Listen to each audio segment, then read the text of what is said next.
Well, this is our last week, and it's been an incredible certificate program this term, and we really appreciate the unbelievable participation, the involvement, and all the comments that really helped build this class.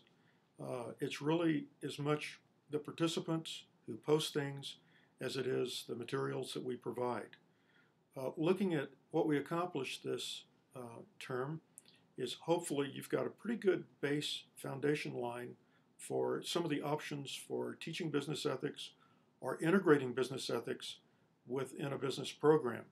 Also, I think we looked at some of the more contemporary issues, issues that relate to, our Business Ethics Minute. We tried to bring in things that were happening in the right now. And of course, a lot of teaching business ethics is bringing in current cases and examples, but still having a framework to discuss them. And if we had a message this semester about teaching business ethics, it is looking at it from an organizational perspective.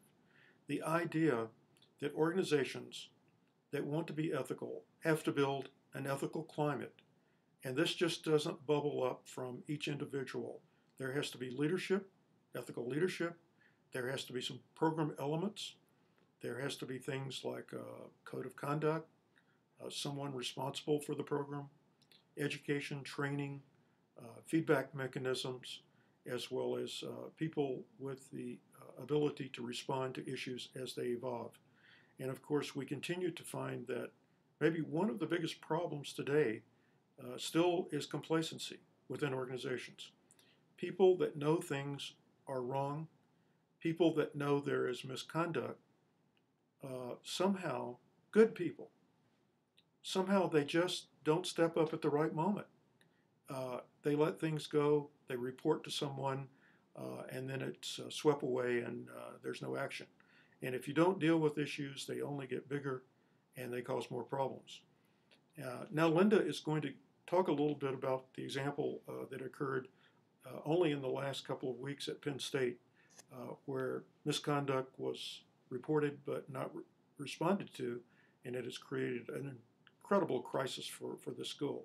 Just think about all the other organizations out there who sweep under the rug misconduct, and sometimes they get by with it, and sometimes it comes back to really hurt the reputation of the company.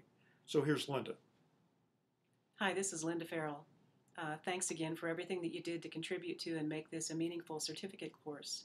I want to talk just for a few minutes about the situation that the world somewhat became aware of this past week at Penn State University. There's some research and books that have been written on the blind spot. And for those of you who've read the research, it talks about the fact that people are so focused on the bottom line that they don't really care about how outcomes are accomplished. And I think the Penn State situation, as best we know right now, is an example of that. A situation where people were so focused on the reputation of the university and protecting it, so focused on the performance and I'd say embracing of the football team and sports programs, that there would be nothing that could come in the way or damage the team. And consequently, people engaged in the bare minimum of, I would say, unacceptable behavior, but what they thought was organizationally acceptable behavior by a graduate assistant reporting what they'd seen to their coach reporting it upward to university administration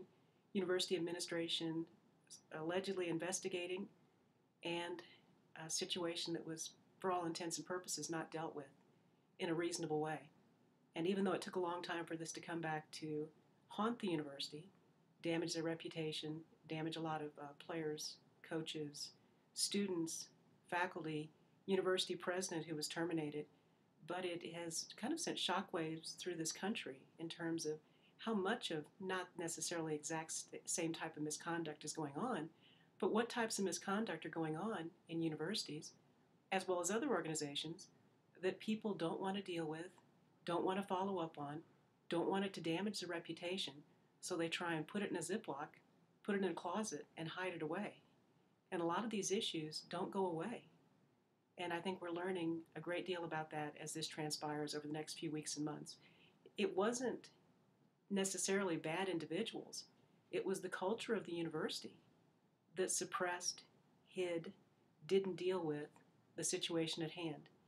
And again, I'm sure over the next, I'd say probably years, we're going to be learning more about what occurred. But the importance of having leadership, systems, and a lack or support for doing the right thing in the workplace and not being complacent when you see something going wrong. And I think, as much as anything, the difference between organizational and individual, we may know what's right individually, and that may apply in the organization as well. But it's also entirely possible that organizational ethical risks and challenges are things that we're not as aware of, and we have to be trained to understand, then know what to do when we see it, who to report to, how to follow up, and so on. So thanks again for a great class, and please stay in touch. Also, stay in tune to the website, danielsethics.mgt.unm.edu. We'll continue to be building resources, cases, debate issues, business ethics minutes, interviews, PowerPoint modules, etc. So thanks again.